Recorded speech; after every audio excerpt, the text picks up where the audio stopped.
এর চেয়ে হতভাগা আল্লাহর জমিনে আর কেউ নেই। এই মাস আসার পরও যদি আমরা আমাদের গুনাহগুলো আল্লাহর কাছে মাফ করাতে না পারি, চোখের পানি ফেলে দোয়া করে কান্নাকাটি করে সিজদায় গিয়ে একান্তে নিরিবিলি আল্লাহর সাথে যদি এই মাসেও কথা বলতে না পারি, তাহলে জীবনে আর কখনো এই সুযোগ হওয়ার আশা বড় দুরূহ।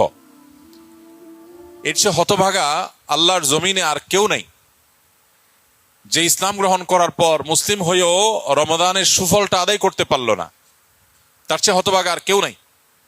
এই জন্য শুধুমাত্র এই গতানুগতিক সিয়াম আর তারাবি নয়, বরং এর পাশাপাশি আল্লাহর কাছ থেকে গুনাহগুলোকে মাফ করাবার জন্য আমাদের বিশেষ প্রচেষ্টা থাকতে হবে। ইফতারের আগে চোখের পানি ফেলে কায় মনোবাক্যে দুহাত তুলে প্রাণ উজাড় করে আল্লাহর কাছে আমরা দোয়া নিবেদন করব, এবং সাহরি খেতে উঠলে ভোর রাতে তখন দোয়ায় মনোনিবেশ করব।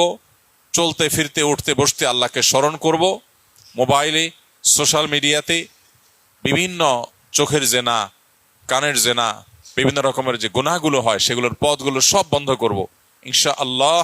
তবে এই রমাদান আমাদের তাকওয়া হাসিলের কারণ, এই সিয়াম আমাদের তাকওয়া অর্জনের কারণ এবং আমাদের জীবনকে পরিবর্তনের কারণ হবে ইনশাআল্লাহ বিইذনিল্লাহ।